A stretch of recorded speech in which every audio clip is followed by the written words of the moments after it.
ब्राह्मण मतदाता जो है वो भारतीय जनता पार्टी का ही मतदाता है। वो भारतीय जनता पार्टी को ही निश्चित रूप से वोट करेगा, इसमें कहीं कोई दो मत नहीं। कश्मीर से पत्थरबाज खत्म किए हैं, धारा 370 हटाया है। जय हिंद, नमस्कार।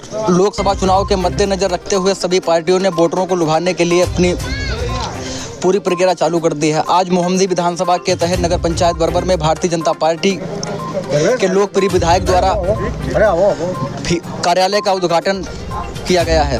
क्या लग रहा है विधायक जी, आपकी पार्टी 400 पार के नारे से चुनावी मैदान में है, क्या लग रहा है? पहली बात तो यह है कि हमने वोटरों को लुभाने के लिए काम नहीं किया। हमारी सरकार ने 10 वर्ष भारत माता की सेवा की है, गांव, गरीब, मजदूर, किसान की सेवा की है, लोगों के जनजीवन को अस्त व्यस्त होने से रोका है। सारी मूलभूत सुविधाएं जो थी वो गांव के गरीब, मजदूर, किसान को देने का काम किया है। देश की सीमाएं सुरक्षित की हैं, कश्मीर से पत्थरबाज खत्म किए हैं, धारा 370 हटाया है और सबसे बड़ा था भगवान राम का मंदिर, वो अयोध्या में भगवान राम का भव्य मंदिर बना करके खड़ा किया है। ये हमारी सरकार की उपलब्धियां हैं। हम अपनी सरकार की उपलब्धियों के नाते जनता के बीच में हैं। जनता सब जानती है। जनता ने बहुजन समाज पार्टी का भी कालखंड देखा है और जनता ने समाजवादी पार्टी का भी कालखंड देखा है। आप बहुजन समाज पार्टी की बात कर रहे हैं। ब्राह्मण समाज भारतीय जनता पार्टी का कैडर बोथ है। बसपा ने इस टाइम जो है मोहम्मदी लोकसभा धुरारा से ब्राह्मण प्रत्याशी से उतारा है। क्या लगता है आपको, कितना फर्क पड़ेगा? कोई फर्क नहीं पड़ेगा। ब्राह्मण मतदाता जो है वो भारतीय जनता पार्टी का ही मतदाता है। वो भारतीय जनता पार्टी को ही निश्चित रूप से वोट करेगा, इसमें कहीं कोई दो मत नहीं है। एक प्रतिशत भी संशय की बात नहीं है। ब्राह्मण मतदाता हमारा मतदाता है, पार्टी का मतदाता है, पार्टी का मूलभूत मतदाता है। वो अटल बिहारी वाजपेयी के पद चिन्हों पर चलता है, वो पंडित दीनदयाल उपाध्याय के पद चिन्हों पर चलता है, डॉक्टर श्यामा प्रसाद मुखर्जी के पद चिन्हों पर चलता है। वो जातिवाद में न फंस करके राष्ट्रवाद के नाम पर भारत माता की जय के लिए, वंदे मातरम के लिए भारतीय जनता पार्टी को वोट करेगा। इंडिया गठबंधन जो है पीडीए पिछड़ा दलित अल्पसंख्यक को लेकर चुनावी मैदान में, उनके मैनिफेस्टो में किसानों का कर्ज माफ, महिलाओं को 1 लाख रुपया। आपके मैनिफेस्टो में क्या है? उनके मैनिफेस्टो में तो जितना बड़ा गुंडा उतना बड़ा डंडा उतना बड़ा झंडा। सभा की गाड़ी में तो जितने गुंडे बैठते थे उतना ही बड़ा नेता माना जाता था। हमने तो गुंडा तंत्र खत्म किया है, हमने भ्रष्टाचार खत्म किया, हमने अपराध खत्म कर दिया। साहब आपके बर्बर आने में लोगों को डर लगता था।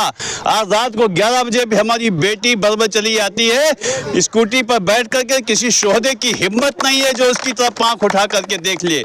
ये योगी जी का शासन है, यहाँ पर सब कुछ एकदम न्यायप्रियता के साथ होता है। क्या लग रहा है जो भारतीय जनता पार्टी ने 400 प्लस का नारा दिया है, आपने लक्ष्य को कितना छू रहे हैं? अरे भाई, बड़े मजे की बात है। मैं तो इस पर अक्सर कहता भी हूँ कि पहले आप लोग कहते थे कि भारतीय जनता पार्टी की सरकार बनेगी कि नहीं बनेगी, फिर कहने लगे कि 1 सीट कम पड़ेगी, 2 सीट कम पड़ेगी, कोई समर्थन नहीं देगा। आज जनता कहती है 400 पार, 400 पार। माने पूरे देश ने, पूरी जनता ने, पूरे संसार ने, दुनिया ने यह स्वीकार कर लिया है कि इस बार भारतीय जनता पार्टी की सरकार पूर्ण बहुमत की बनेगी। वो चाहे 400 पार हो, चाहे 400 के करीब हो, लेकिन यह तो स्वीकार कर लिया कि सरकार बनने जा रही है। विधायक जी, आप भी ग्रामीण क्षेत्र से आते हैं, आप भी एक प्रगतिशील किसान हैं, लेकिन ग्रामीण क्षेत्रों में देखा जाए तो आवारा पशुओं की काफी समस्या है। इस समस्या का समाधान कैसे होगा? भाई साहब, इंजन नहीं चोरी होते, नोजल प्लंजर नहीं चोरी होते, मोटर नहीं चोरी होते, किसान खुशहाल है। गेहूं 2000 में बिक रहा, 700 में जो धान बिकता था वो 1900 में बिक रहा, गेहूं 2200-2300 में बिक रहा, 2400 में। गन्ना का रेट मिल रहा, गन्ना में कहीं कोई पैसे के पेमेंट में कोई दिक्कत नहीं है। और गन्ने के दलाल इस सरकार ने खत्म कर दिए हैं, पर्ची बिना मांगे आती है, सब कुछ पारदर्शिता के साथ हो रहा है। गांव का गरीब मजदूर किसान खुशहाल है। आज गांव में छप्पर नहीं मिलते, आज गांव में आवास के अंदर गैस सिलेंडर रखे हुए हैं। नहीं, बात हमने आवारा पशुओं को लेकर पूछी थी। आवारा पशुओं पर आप क्या कहना है? आवारा पशु जो हैं वो आप दिखाओ हमको, बलबल में यहाँ तो कोई दिख नहीं रहे हमको। आवारा पशु की समस्या रही नहीं गई है। इतने सारे हमने गौ सदन बना दिए। आपके बरबर में ही 1,64,00,000 का गौ सदन बना के खड़ा किया हमने। आपके यहाँ बिजली आती है, दनादन आ रही है। अभी तीन पावर हाउस और स्वीकृत करा दिए।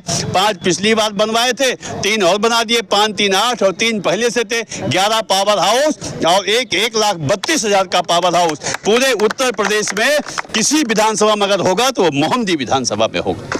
महंगाई को लेकर जनता काफी परेशान है। डीजल पेट्रोल के भाव आसमान छू रहे हैं, क्या रहेगा? नरेंद्र मोदी।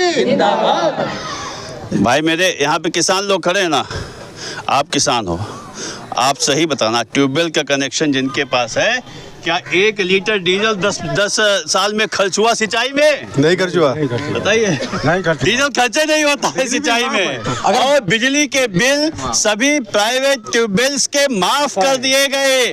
गांव घर घर बिजली जल गई साहब। LED बल्ब जला करके गांव के गरीब मजदूर किसान के आवास में रोशनी देने का काम किया है। और आयुष्मान भारत कार्ड दे दिया कि कोई बीमार हो तो ब्याज पर पैसा मत लेना, 10% पर जाओ, आयुष्मान भारत कार्ड लेकर के जाओ, 5 लाख रुपए तक के इलाज की व्यवस्था की गई है। अगर पुनः डबल इंजन की भारतीय जनता पार्टी की सरकार बनी तो आपका क्या मिशन रहेगा मोहम्मदी लोकसभा मोहम्मदी विधानसभा क्षेत्र में? हमारा मिशन बहुत बड़ा है। हमारा पहला मिशन यह है, पंडित दीनदयाल उपाध्याय ने कहा था कि भारत विश्व गुरु बने। अटल बिहारी वाजपेयी ने कहा था कि हमारा भारत एक दिन फिर से सोने की चिड़िया बनेगा। मोदी जी ने कहा कि मोदी की गारंटी है कि अगले 5 वर्षों में भारत को विश्व गुरु बना करके छोड़ेंगे। आप जिस मोहम्मदी विधानसभा के नगर पंचायत बरबर में खड़े हैं, यहाँ पर कुछ मूलभूत समस्याएं हैं, जैसे यहाँ पर सामुदायिक स्वास्थ्य केंद्र का होना बहुत जरूरी है, राजकीय कन्या इंटर कॉलेज व डिग्री कॉलेज का होना बहुत जरूरी है। क्या लगता है, क्या कभी ये भविष्य में हो सकता है? भाई मैंने आपके यहाँ जो प्राथमिक स्वास्थ्य केंद्र है उसको ठीक कराने का काम किया है। डॉक्टर की पोस्टिंग नियमित रूप से रह रही है, डॉक्टर यहाँ पर रह भी रहे हैं और ये सामुदायिक स्वास्थ्य केंद्र बन जाए, ऐसी योजना पे काम भी चल रहा है। बहुत जल्द ये सामुदायिक स्वास्थ्य केंद्र के रूप में परिवर्तित भी हो जाएगा। युवाओं के लिए यहाँ पर खेल मैदान की एक आवश्यकता है। यहाँ पर अगर नगर ग्राम समाज की जमीन देखी जाए तो इकट्ठा हो सकती है क्या इस पर आप? मैं घोषणा करता हूँ इतने लोगों के बीच, जो जगह दे दे निश्चित रूप से स्टेडियम बन जाएगा। ये मोहम्मदी के विधायक लोकेंद्र प्रताप सिंह थे, ये घोषणा कर रहे हैं, घोषणा नहीं विश्वास दिला रहे हैं कि कोई अगर जगह दे दे तो यहाँ पर स्टेडियम बन जाएगा। कैमरामैन फैज आलम के साथ मेहताब आलम सोनू।